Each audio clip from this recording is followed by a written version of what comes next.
Hello and welcome to some more Star Citizen. We've had a letter from the chairman. Chris Roberts has graced us with his presence in a big post. It's pretty juicy as a post and we'll go through that. Also, Alpha 4.0's kind of been released to live. We'll cover that and more.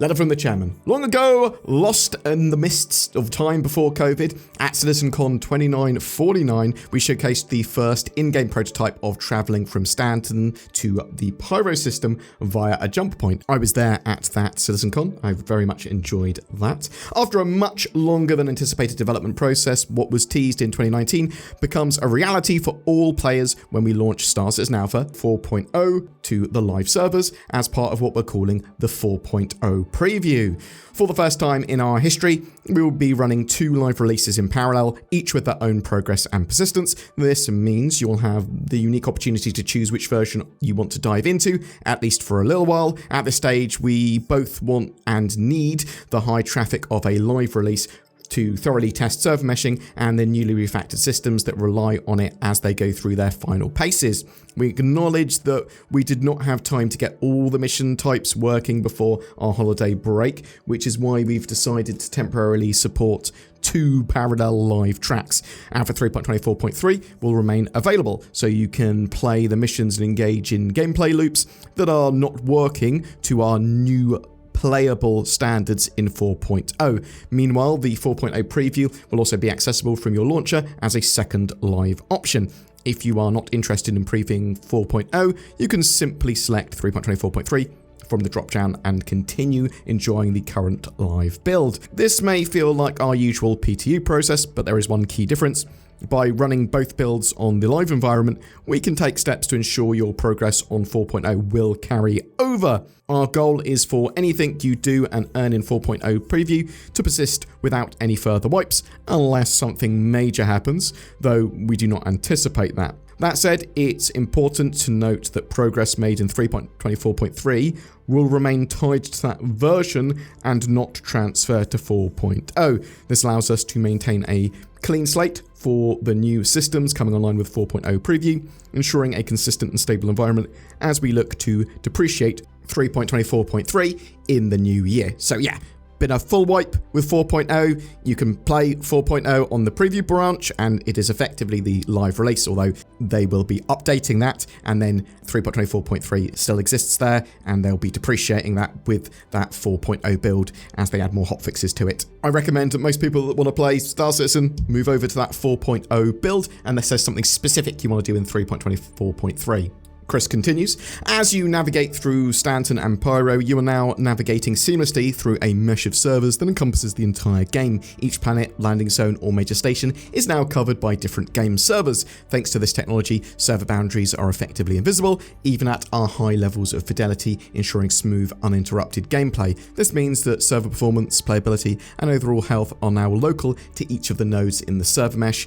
Even dreaded server crashes are now localized to those regions, with players in other areas of space or on planets unaffected. It also means improved performance as each server is simulating fewer entities, resulting in more responsiveness and allowing the game we are striving to create to fully shine through its content. 4.0 is not just 3.24.3 with server meshing. It includes a load of new content. With the addition of Pyro, we have further pushed our reputation system to include 2 competing mission chains that allow you to align yourself with either the headhunters or citizens for Pyro. This means areas that were previously neutral will become hostile or friendly, depending on your choice. This decision will become even more important next year as we start putting a greater focus on storytelling inside Star Citizen. We have also introduced contested zones with the major stations in Pyro, each heavily manned by a gang, the Fire Rats, Horizon, or Xenothreat. These large sprawling locations offer high quality rewards in the depths of their vaults, but you need to contend with the current occupants and either help or battle your fellow players. They are also home to the mysterious Pyro Amalgamated component boards, which some say can lead to even greater rewards. This type of content is an important milestone as we introduce some ways for players to progress in the game, with reputation and physical rewards being something we aim to push even further in future patches. So yeah, Alpha 4.0, fill your boots. Go play some of that, try it out. It's actually pretty good. Load of new content there. There's going to be more and more and more as they go into the new year. And yeah, super excited for that. And yeah, it's kind of live now. 2025, a focus on playability. Chris said, as we jump into the new year, our primary focus across our Star Citizen teams is clear. Improving playability. Our drive for playability surrounds three critical areas: performance, stability, and content. We understand that the live environment must be far more reliable and consistent, and we are determined to deliver on this. The sentiment many of you have shared, and one we wholeheartedly agree with, is that if the current game, as it stands today, ran smoothly with fewer obstacles and bugs, it would provide an unparalleled experience. Over the years, we have experimented with different approaches to improve quality of life, QOL, and tackling tech debt. However, the ongoing challenge has been balancing these efforts alongside the introduction of new features and technology. Too often, testing new features within the same pipeline as content has led to unintended ripple effects, creating instability, hindering performance, and impacting overall gameplay. In some cases, new features that are not fully mature have delayed the release of content or caused blockers that impact our progress. This has prompted us to reevaluate our approach to feature and content rollouts, focusing on steps we can take to bring the game to a better state while maintaining steady delivery. To achieve our goals, we're making a fundamental change, decoupling feature development from content creation and general fixes. This means new features will no longer hold up content delivery or risk stabilizing the live environment. This approach will leverage the tech preview channel, which was reserved for major new pieces of technology like the replication layer and server meshing, but will now extend to gameplay feature testing too. When a new feature is deemed complex or risky enough to require focused testing, we'll introduce a separate experimental PTU, EPTU channel dedicated to that feature. Testing in this isolated channel will allow us to refine and stabilize the feature without impacting content and broader development work.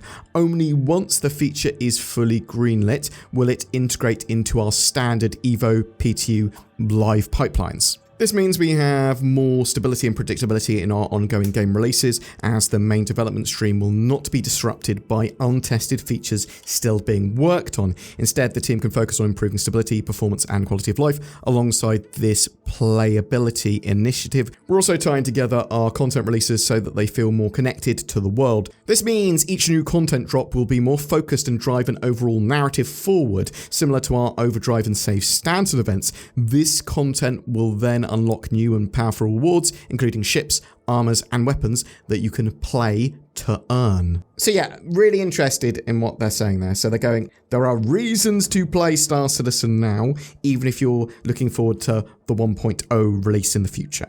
If you get involved with Star Citizen when they have these events, you can unlock stuff, you can see how the narrative evolves, you get these once in a development gameplay loops and narrative experience and rewards that will carry over to the 1.0 release. This does multiple things. It rewards players for playing now, it incentivizes players to get involved, it means CIG can try a load of stuff, and these sort of mission loops and things like that, these narrative one and done things, they're not going to be lost entirely. They're going to use these things that they do to help build future events. They're going to be using certain modules and parts of them in future events. Chris continues, we're taking this approach to deliver more things to do more often than we have in the past, where we have frequently been held hostage by tech or feature work that has taken longer than anticipated. Our objective is to make Star Citizen more stable, more performant, and more fun in this coming year. That's great to hear. That's exactly what most players want, right? I suspect a lot of people also want a faster development, but the speed of Star Citizen development is speeding up. They're starting to release big things like server meshing, like Pyro, and although their new sort of way of doing stuff is effectively running a live environment and the tech preview simultaneously, that sort of makes sense, right? They go, cool, we've got this live build of the game, and also we've got the live build of the game with these new features in, or we've got the tech preview build with these new features in, which we'll test, and then Cool, they're in a good state. We've melded that in, we blend that in with the current live build. Back to Chris. My whole career, I have created the games I wanted to play. As a gamer, because I could see a game in my mind's eye that didn't exist, I felt if it did, it would be amazing, and I could see the steps needed to make that a reality. I've been fortunate that the games that I want to play, a lot of other people also want to play too. But I've rarely met a publishing executive that has the ability to see the possibilities in this kind of vision. They can only see the known quantities, a sequel, a bet on an existing IP. This is why I chose crowdfunding for Star Citizen rather than pursuing a development deal with a big publisher, and it is why I feel incredibly lucky and privileged to be able to develop Star Citizen and Squadron 42 with all of your continued support. Year after year, as it allows me and every developer at CIG to focus on making the games that we and you all want to play. Star Citizen and Squadron 42 are two games that would never have been greenlit by any of the big publishers. They are both too ambitious and in a genre that up until recently was viewed as niche. They require patience and investment that I doubt any publisher would have the stomach for. Yet, here we are, thanks to all of you. So it's nice that Chris says that, because it is true. Like, he has stumbled upon a hunger for his vision of a space game and has been effectively given a huge amount of money and time to complete that vision in the way that he wants. And a lot of us are along for the ride. Some of us might get a bit annoyed at the amount of time it takes, and some of us don't like the direction it's going all of the time. But I love the project. I love Star Citizen, what's and all, like genuinely. And what they showed up for Squadron 42 was genuinely incredible. Again, back to Chris. The team and I are determined to repay that faith, patience and support by delivering two games unlike any other. We have, well, I suppose they'd be like each other, though a bit. Right? We have already made great strides with today's release. Server meshing is no longer a question mark, but a reality. And seeing the results of a more densely populated universe, as well as better performance and stability, we are closer than ever to realizing a dream many have said is impossible. With a clear destination for both Squadron 42's release, the Star Citizen 1.0 roadmap, a focused team, and more importantly, the enthusiasm and support from the best community in gaming, we will deliver. This confidence comes from an unwavering dedication of the Ivacali testers, the hundreds of thousands of you who help test releases at scale in the PTU, and the immense amount of constructive feedback across Spectrum, Discord, YouTube, Facebook, X, and Reddit. Your involvement shapes Star Citizen in countless ways, making this journey a truly collaborative effort. The impact of the community is felt far beyond the game as well. In 2024 alone, an incredible 203 Bar Citizen meetups were held, bringing players together to celebrate their passion for our shared universe. This year also shattered in-person attendance records. Community-organised events such as BeatCon or Beacon and the Shenzhen Bar Citizen each draw over 2,000 attendees, while CitizenCon 2954, the 2024 CitizenCon in Manchester, welcomed more than 5,000 fans from every corner of the globe. Over 1 million of you have played 32 million hours in the game this year, and our ranks have swelled by almost 500,000 citizens. Now, that's not to say that each of those 1 million has played 32 million hours this year. It's obviously a combined total. So I suspect that averages at around 32 hours per person that's been active. This is a community that's only getting stronger. The journey hasn't been without its challenges, but nothing great ever comes easy, and there's no one we'd rather have by our side than you. Thanks for all your support in 2024, wishing you happy holidays, and looking forward to great things that we'll all do together in 2025. That was from the founder and CEO of Roberts Space Industries, CIG, Star Citizen, Chris Roberts. So yeah, great letter from the chairman. I want to see these quarterly, really, from Chris, because I want to know his thoughts and the direction of the game and everything, and a little bit of a roundup from his point of view, because as he said, it's his vision, and I want to know his vision, but also his direction and what's going on with the rudder and all that sort of stuff.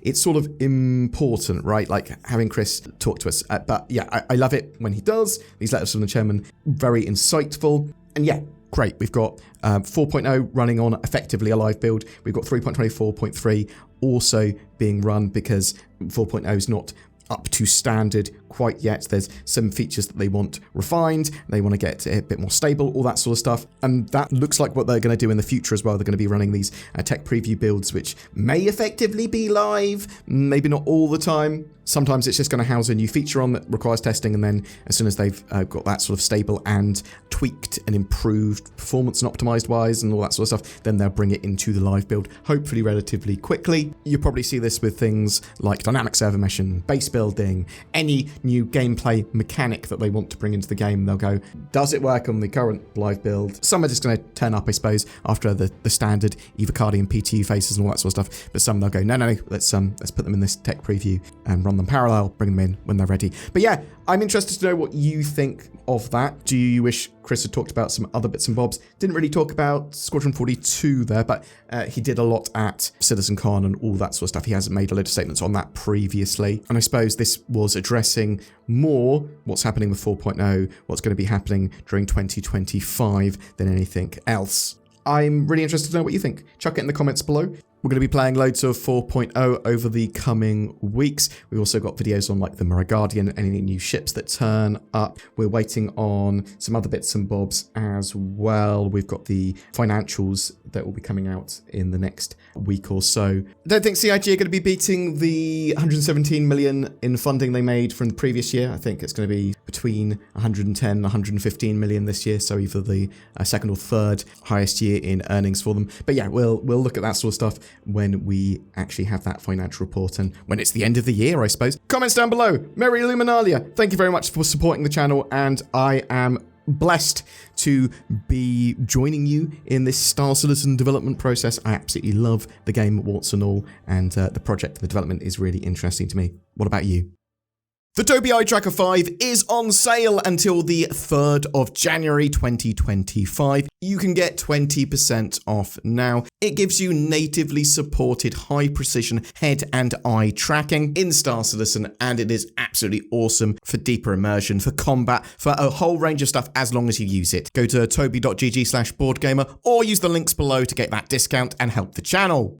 Ho, ho, ho.